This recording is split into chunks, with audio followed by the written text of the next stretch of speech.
What's up, Brian Tong here, and welcome to the Apple Byte for all the good and bad inside the world of Apple. And I know there were some of you out there that got all mad after I put the hammer down on Apple last week, but if last week was their worst week ever, this week is their worst week ever. Brian? Yeah. That makes no sense at all. No, see, it actually does. So let's just start off with iOS 8. And did any of you run the iOS 8.0.1 update? You know, the one that was supposed to fix a bug so that HealthKit apps would be made available on the App Store and also improve the reachability feature for the iPhone 6 and 6 Plus. Well, it also disabled cellular service and killed Touch ID functionality for many people, early upgraders, and it seemed to have affected the iPhone 6 and iPhone 6 Plus users. Do I even have to say it? You already know that's a bad Apple. Oh, and we're only on our first story. So Apple then pulled the update, and people stuck with a screwed over iPhone are recommended to restore it with this tutorial that you can check out here on the CNET link. In fact, Apple even promoted the release of iOS 8.0.1 with their new ad campaign. iOS 8, the next brick thing. And no, that's not real. All right, now that's just what recently happened, but we're not done yet. With every phone release, the YouTubes are flooded with every torture test known to man just to show how durable these phones really are. We've seen them drop, scratched with a knife, dunked in water, and hammered, because we have no idea what's going to happen if you drop a hammer on the screen of an iPhone. Oh, and look, it shatters. But then here comes BendGate. Early complaints from customers claim that their iPhone 6 Plus was actually bending in their pants with photos to back it up. And everyone's like, no way, that can't be. But Unbox Therapy put it to the test and physically bent an iPhone 6 with their bare hands. Now, that dude either is the Incredible Hulk or he bent it with his bare hands. And I'm pretty sure he doesn't have green skin. Now, that's another bad Apple. So the iPhone 6 Plus bends, and I'm not trying to minimize this, but then it brought out a history of other phones that have also bent. And how many people has this really happened to? A handful out of the record 10 million sold over the weekend? Sure, but do you feel good knowing you can bend your iPhone with your bare hands? No, you don't. In fact, in a genius move, Apple immediately addressed the issue with another ad campaign. The iPhone 6 Plus, you're sitting on it wrong. Now, Apple hasn't addressed the issue yet, and this isn't something that's going to get fixed overnight, but I told you, the 6 Plus was not made to fit in skinny jeans. So for every hipster, fashionista, and twiggy-legged individual, thank you, skinny jeans, for helping us make the decision to buy an iPhone 6. Because that 6 Plus is huge. And now, you know why I called this the worst week ever for Apple.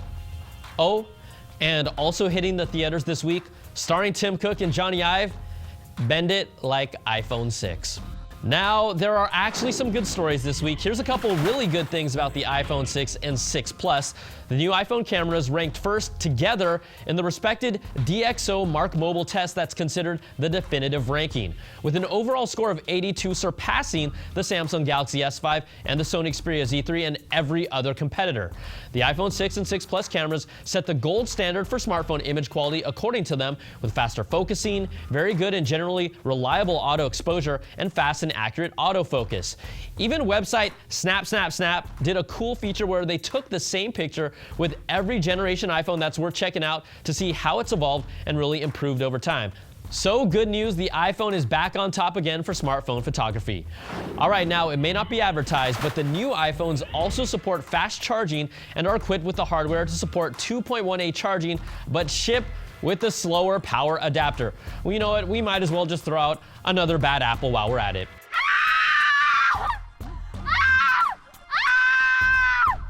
Okay, I'm actually getting tired of doing that. Now, there are a variety of options out there, but the easy bet is just getting Apple's 12-watt power adapter for $20, or if you have an iPad already, you'll have one of these. You could also use that $20 better with other options like Belkin Surge Plus Dual 2.1A travel charger, or a variety of other car chargers that support fast charging as well. All right, no one knows for sure when the Apple Watch is coming, but a report from The Information says Apple would be lucky to ship it by Valentine's Day. The report also makes a point that Apple is really trying to get the Apple Watch out by the end of 2014, but they missed their target. Now, Valentine's Day would be horrible. Apple, don't do this even if you can. You're really asking guys to choose between getting flowers, chocolates, or taking out their significant other to a nice dinner versus waiting in line overnight for an Apple Watch.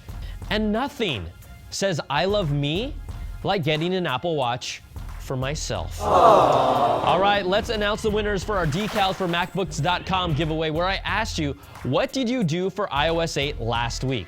Congrats go out to Fobert, who deleted his daughter's first steps video for iOS 8. Not nice. Elisa Wirtz had to sit outside in a McDonald's parking lot for an hour and a half to use their Wi-Fi. Hectorific, who said, I deleted my entire Tupac discography. Dude, that's real sacrifice. Now, David Hott writes in with, I went through and deleted a year's worth of Apple Byte podcasts to make room. Sad face. Really, that is. And Patrick Dieterlin on Twitter, who says, I sold my Tong Thong. And if you don't know, well, now you know. All right, congrats to all of you. I'll be in contact. And remember, you can still take advantage of their 50% off everything on their site with the code AppleByte. That's going to do it for this week's show. You can email me at theapplebyte@cnet.com or tweet me at Brian Tong. Thanks so much for watching, and we'll catch you all next time for another Bite of the Apple.